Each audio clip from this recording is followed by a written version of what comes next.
Bom, visto então todas as normas, regras e leis, visto então todas as técnicas, dicas e recomendações da direção defensiva, se ainda assim você se deparar com a situação de acidente no trânsito, tem que saber o que fazer. Então é isso que a gente vai ver agora, primeiros socorros na tela.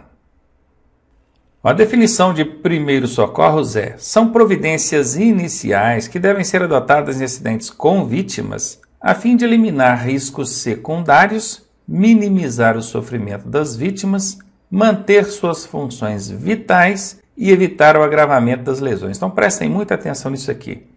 Primeira coisa, são providências iniciais. Qual a finalidade dessas providências? Obviamente que isso vai acontecer em acidentes com vítimas, né? Lembrem-se, é primeiros socorros. Qual a finalidade?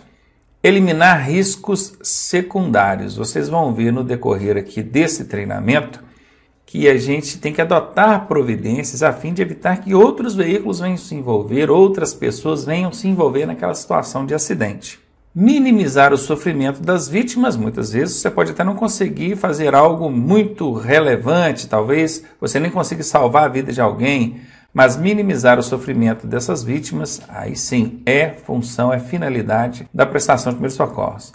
Manter suas funções vitais, garantir que essa pessoa permaneça viva até que o socorro especializado chegue até ela.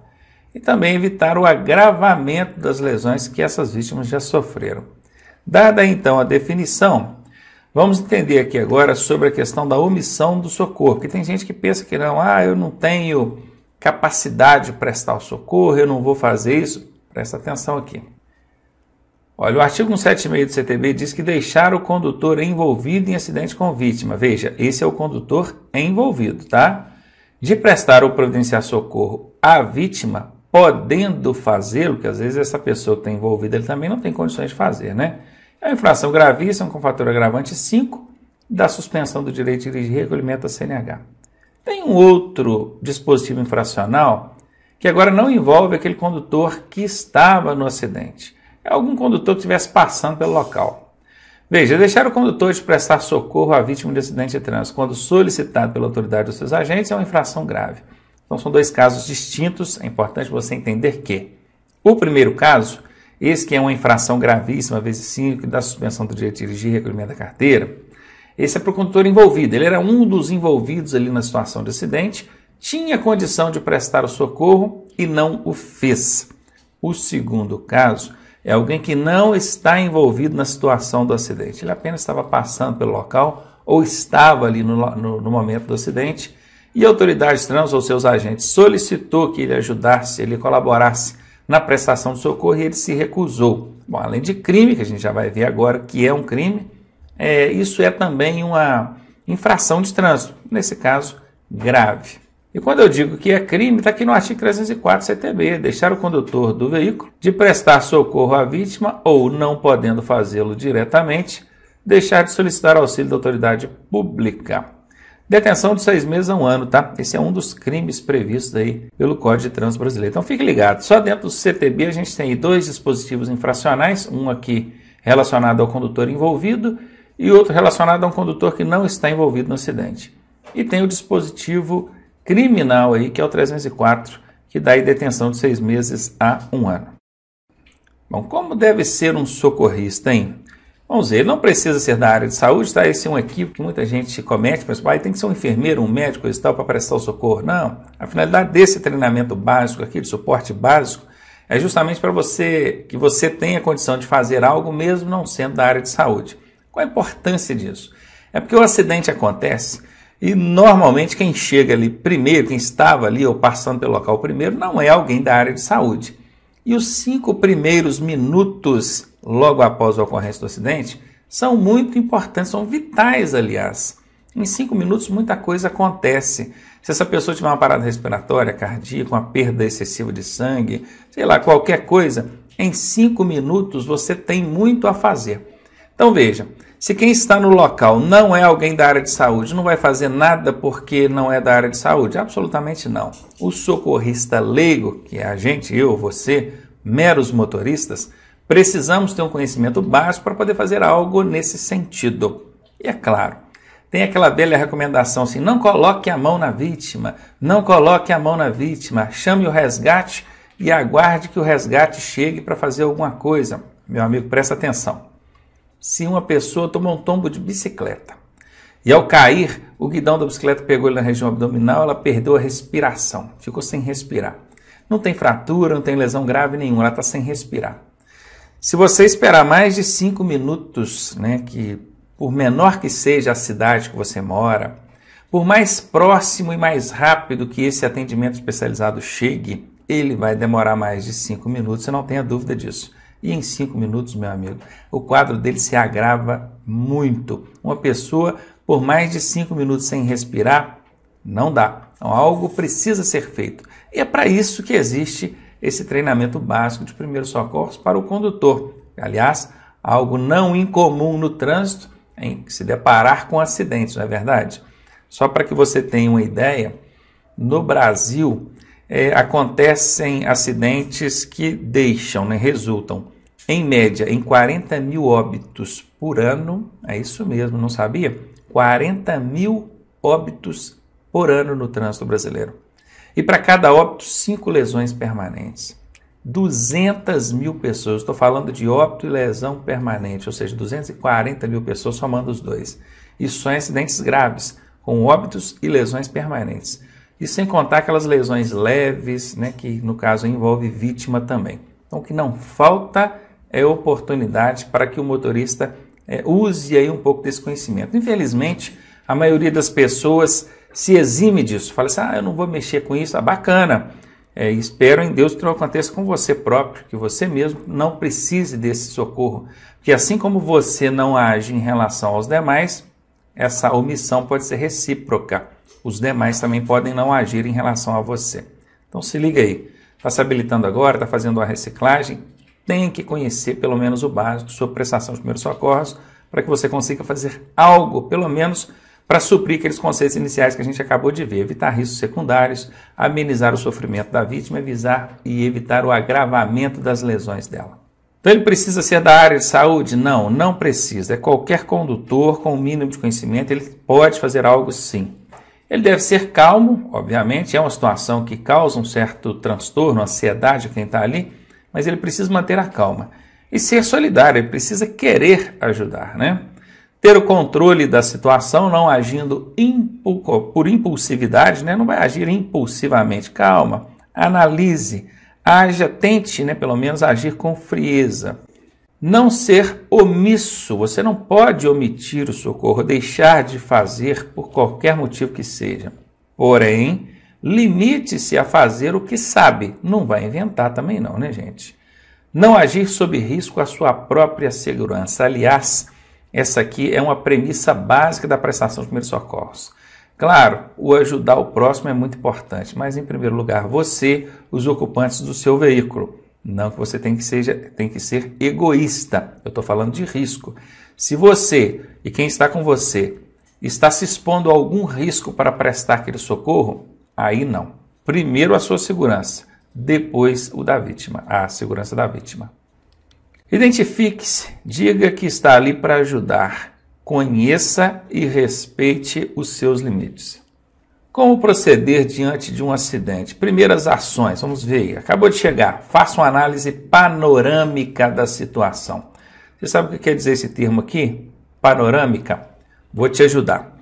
Imagine você dando uma volta de helicóptero sobre uma cidade.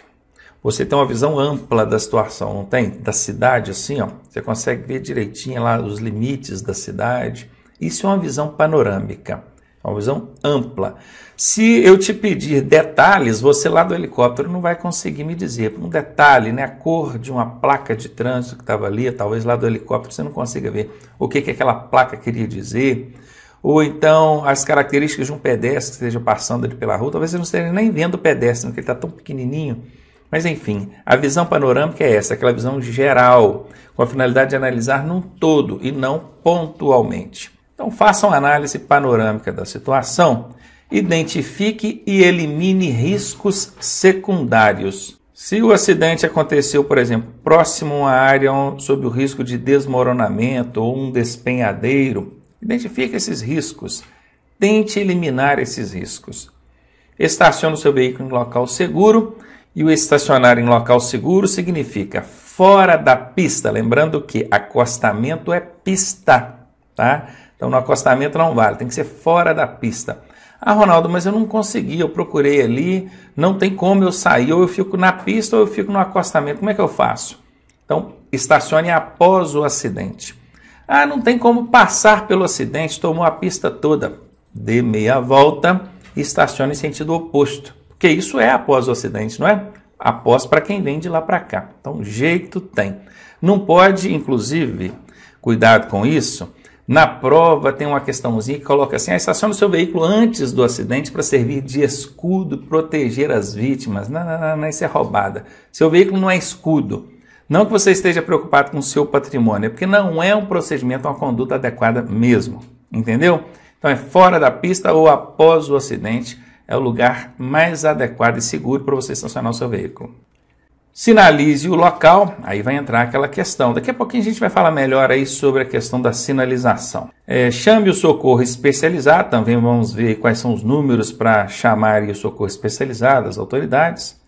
E os primeiros 5 minutos são de vital importância para as vítimas, não perca tempo. Acabei de comentar isso agora há pouco.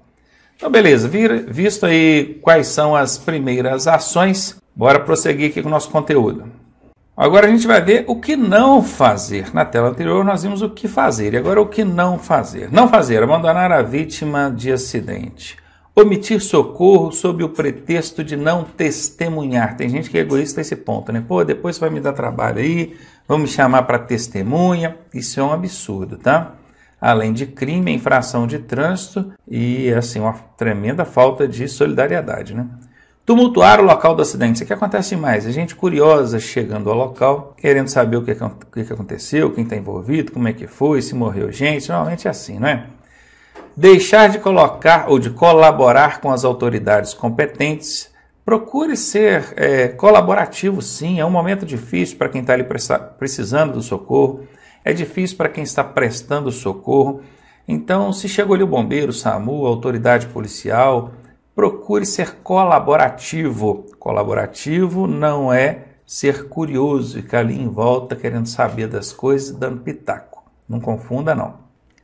Tentar remover a vítima presa nas ferragens sem estar preparado. Meu amigo, vocês vão ver mais para frente no decorrer aqui que remoção de vítima é só em último caso, tá? E aqui ainda diz sem estar preparado. Por quê? Porque existe equipe especializada para isso. Para você chegar a tirar, querer remover uma pessoa das ferragens, só em casos de extrema necessidade, um veículo incendiando, submergindo dentro d'água, caiu dentro de um lago, aí você tem que dar um jeito, tem que tirar a pessoa dali. Agora, fora isso, se ela está lá e está em condição de continuar lá aguardando, que fique lá. Não vai tentar remover a pessoa das ferragens, não. Isso é loucura, hein? Só remova uma vítima de acidente se houver risco real de perigo, conforme os exemplos que eu acabei de citar aqui, né? Está submergindo na água, está pegando fogo, está para desmoronar, alguma coisa do tipo.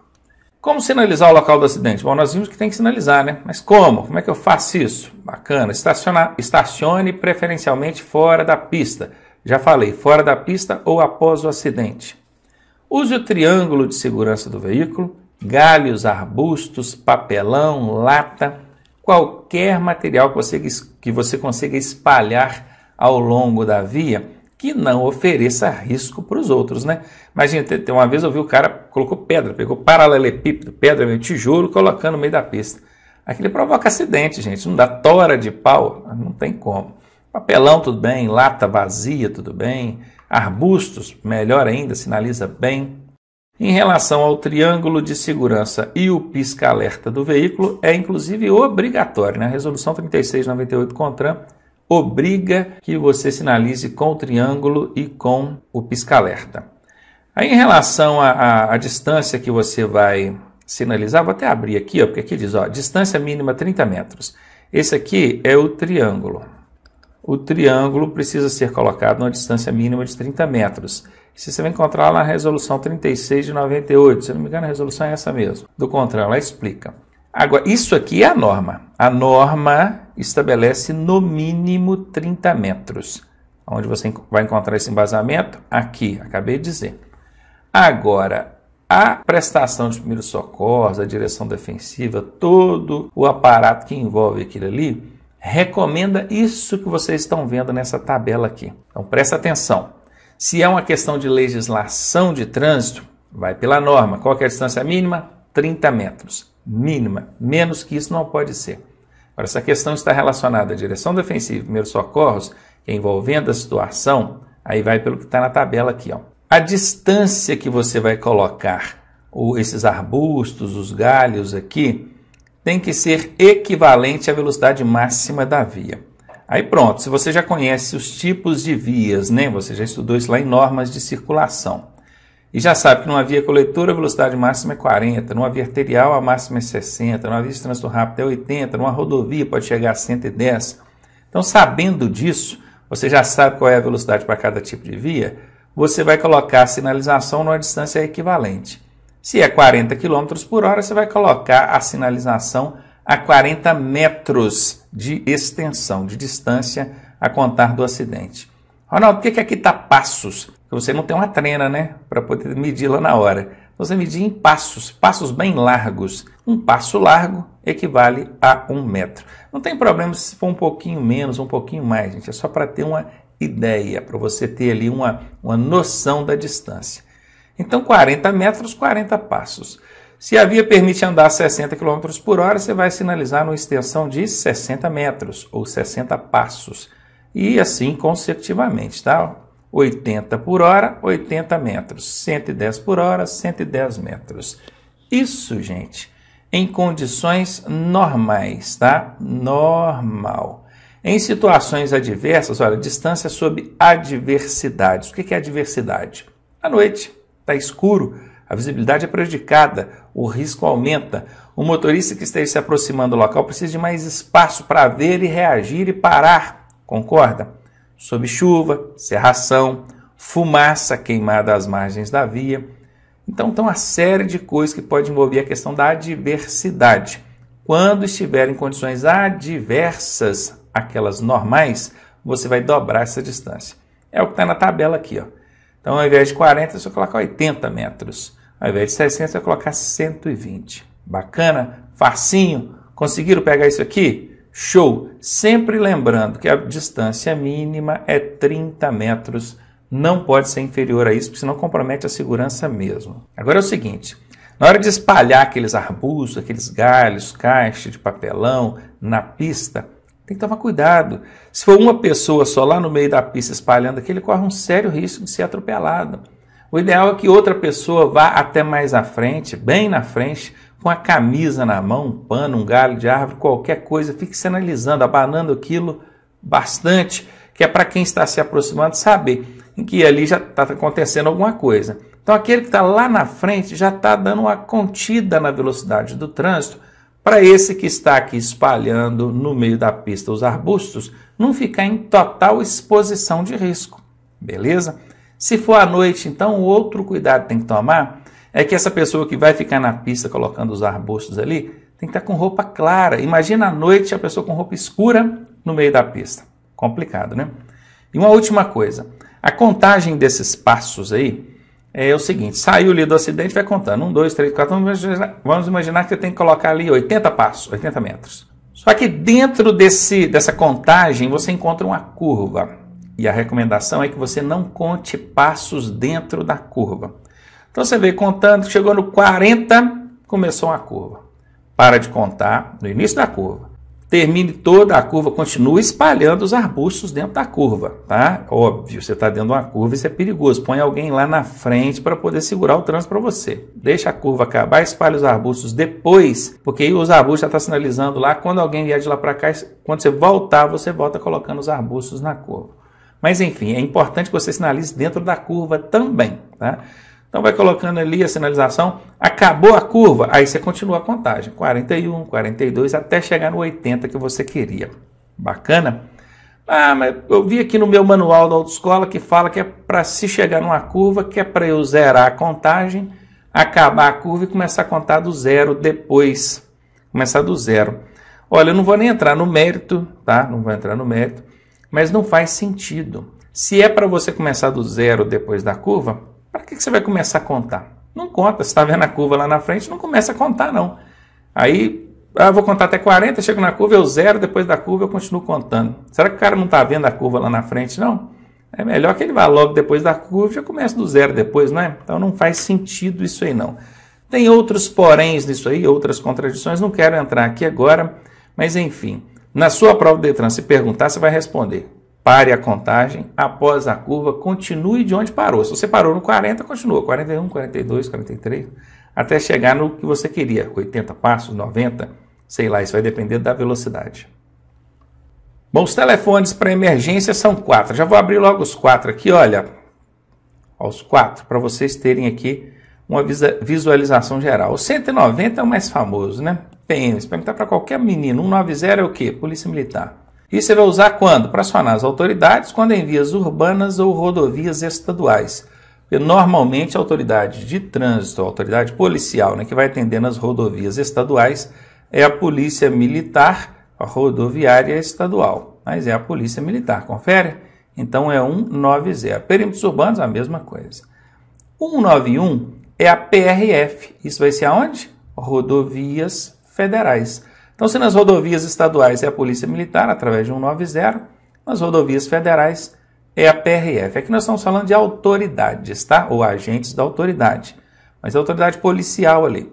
Agora, em relação ao resgate, você tem o SAMU e tem o COBOM. O SAMU não é toda cidade que tem, não, tá? Serviço de Atendimento Móvel de Urgência, é importante decorar isso aqui, porque pergunta em prova.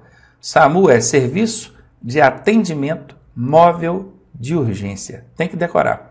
Se tem o SAMU, pode acionar o SAMU. Mas tem que observar também o seguinte, o SAMU normalmente é aquele atendimento à vítima. Se tiver pessoas presas a ferragens, por exemplo, de remover alguma coisa, apagar incêndio, tirar de dentro de rio, caindo em barranco, isso é bombeiro que faz, né? Os super-heróis ali são os bombeiros. Então, a depender do caso, tem que chamar o bombeiro primeiro, né? Que senão o SAMU não consegue nem chegar na vítima ali para trabalhar. Mas bacana, você já sabe que o 192 é o SAMU, e 193 é o COBOM, Corpo de Bombeiros. Então, qualquer um desses números, aliás, qualquer um, né? Qualquer um não. Você está na rodovia estadual 190, federal 191. Chama o SAMU e chama o COBOM a depender do caso. Se não tem vítimas presas a ferragens, não tem nada ali que requeira algum atendimento ou retirar pessoas ali encarceradas ou está caindo, submersa, nada, não precisa chamar o COBOM, pode chamar o SAMU que resolve, tá bom? Olha o carrinho do SAMU aqui, é bastante conhecido, né? Bastante popular aí nas grandes cidades, principalmente, eles trabalham o dia inteiro, e povo que trabalha. A meus motoristas não ajudam, nem acidente pra caramba.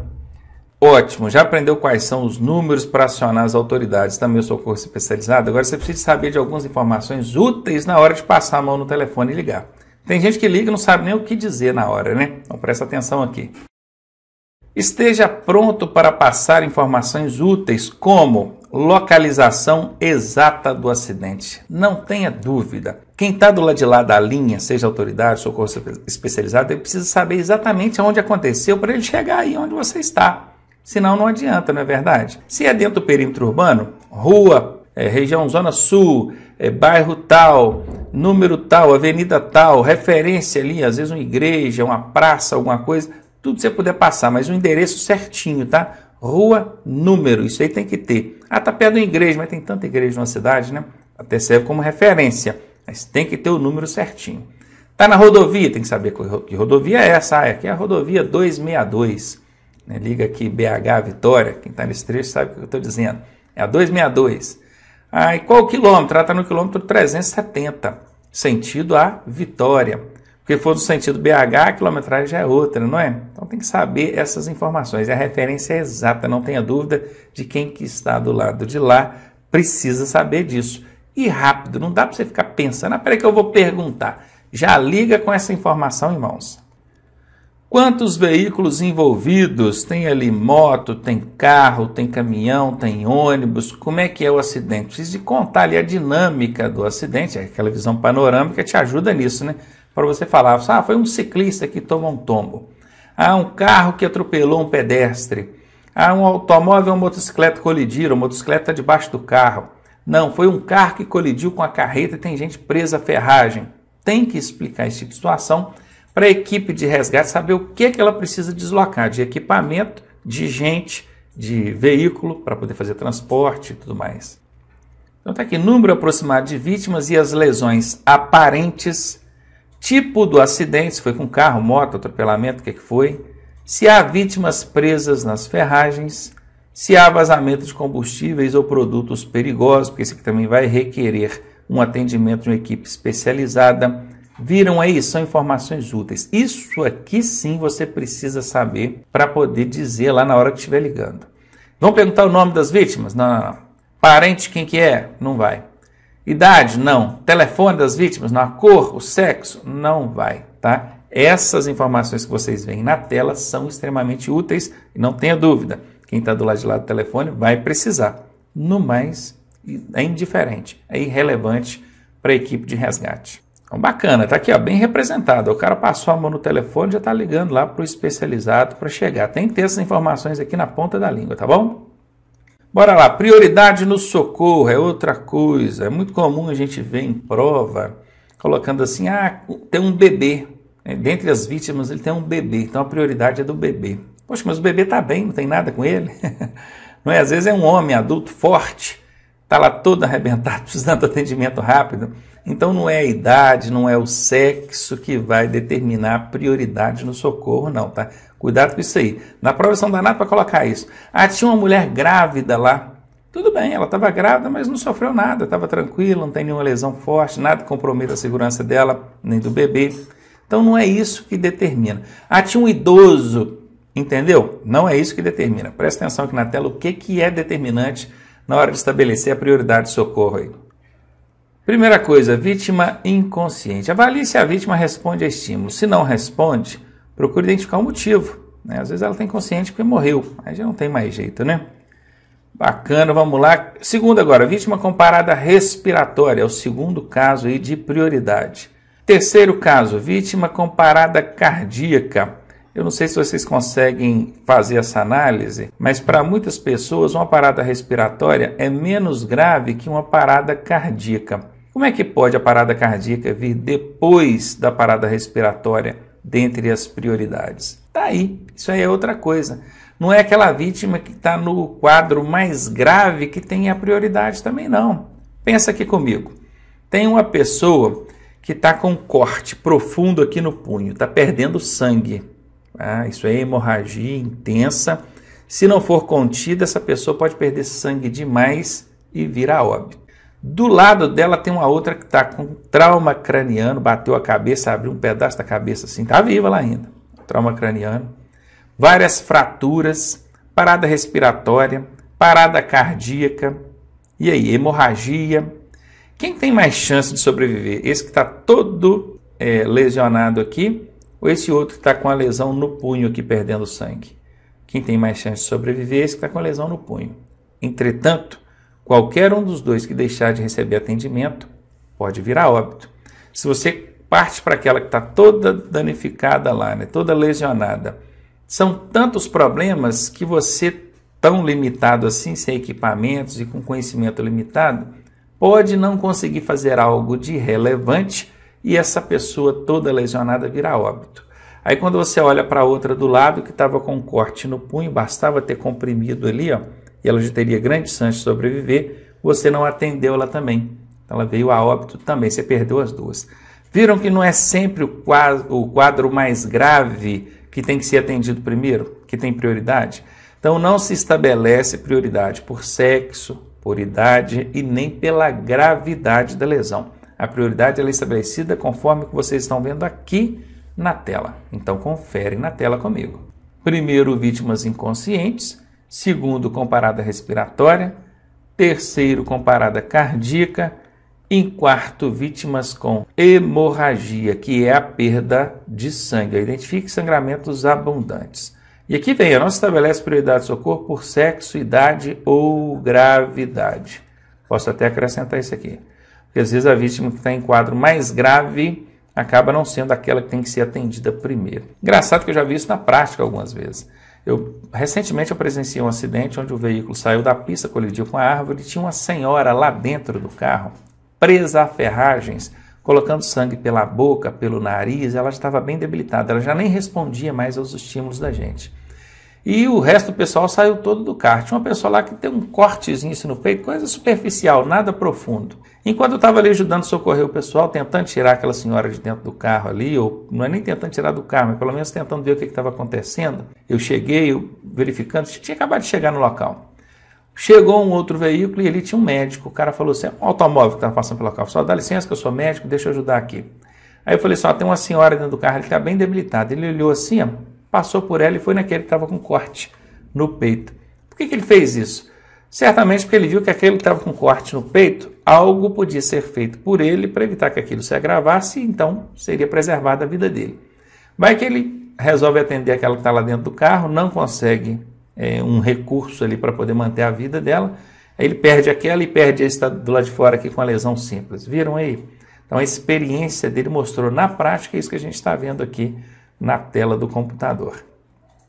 Vê agora sobre sinais vitais. Quando a gente chega numa vítima, a primeira coisa que a gente vai observar são os sinais vitais. Olha, são sinais que possibilitam a avaliação do quadro clínico da vítima. Aí entra respiração, pulsação, pressão arterial, temperatura corporal, dilatação e reação das pupilas, enfim, são sinais, sinais que possibilitam a avaliação do quadro clínico da vítima. E aí o que eu vou avaliar? Se respira e se respira regularmente. Um adulto, por exemplo, ele tem um ritmo de movimentos respiratórios por minuto, tá? Que é inspirações por minuto, de 12 a 20. Então, se um adulto faz ali, executa entre 12 a 20 movimentos respiratórios por minuto, está normal, está dentro da faixa normal dele. Agora, a pulsação, um adulto, entre 60 e 100. A pressão arterial, entre 120, entre 120, né? Está um 12 por 8 aqui. A temperatura corporal, entre 36 e 37 graus, é o normal. As pupilas devem estar isocóricas. Iso é de iguais. Nós vamos falar melhor sobre pupilas daqui a pouquinho. Enfim, tem que verificar os sinais vitais.